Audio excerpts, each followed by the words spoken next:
And it's no wonder that with the current state of the job market, it is increasing worker anxiety exponentially right now. The fourth quarter of 2025 has become an absolute layoff bloodbath. Companies actually traditionally try to avoid layoffs during the holidays, but since October of 2025, we have been seeing massive job cuts.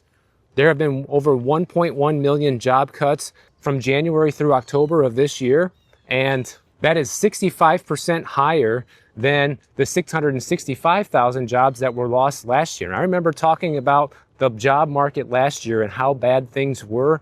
This year is twice as bad as last year so far. Employers have cut 44% more jobs in 2025 than they did in all of 2024. And now 2025 is the worst year of layoffs since 2020, and we all know what happened then. According to Challenger Gray and Christmas, the top reasons that are cited for companies getting rid of people right now are correcting the overhiring that was done during the pandemic, softening consumer and corporate spending. That's a big one. People are pulling back. Businesses are pulling back because they just don't have the funds right now.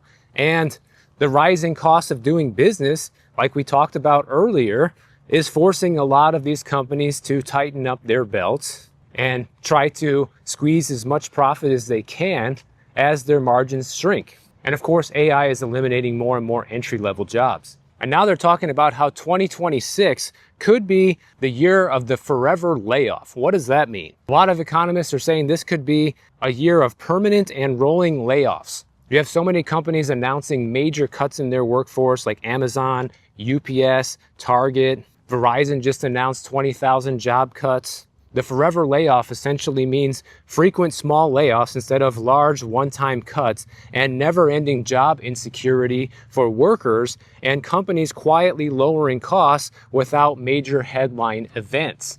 Also, a lot of the smaller layoffs go completely unnoticed. Like, for example, a lot of layoffs are under 50 workers losing jobs. That doesn't sound like a lot, but they all add up, right? And these small job cuts actually make up for 51% of all the layoffs in 2025. I know we covered the big headline stories here on the channel for the most part and talk about the big ones like UPS and Amazon, Target, and now Verizon. But the truth is, it's a lot of these smaller companies and small businesses that are letting people go the most. The layoffs have now returned to pre-pandemic levels, and companies are aggressively downsizing across all sectors of the economy right now. So people looking for a job are facing a low hire environment and a high firing environment. That's not really good for anybody. According to Challenger Gray and Christmas, there was 153,000 jobs lost in just October alone. That's like more than 10% of all the jobs that have been lost in the entire year, guys, just in 1 month. And all the planned hiring from businesses fell 35% year over year, which is the lowest level since 2011. That shows you just how weak this economy is right now. Anything going back to, 10, 15 years ago plus, data points like that showing economic stats is abysmal. The only thing that would be great if we could go back to those levels are the cost of everything, the price of everything in 2011. Let's reverse back to that.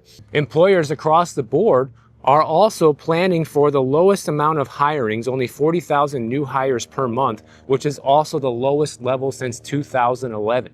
So how can these levels of layoffs and new jobs being created be sustained? Like, how are people going to survive this? And that's no wonder why people's anxiety over the job market is going through the roof right now.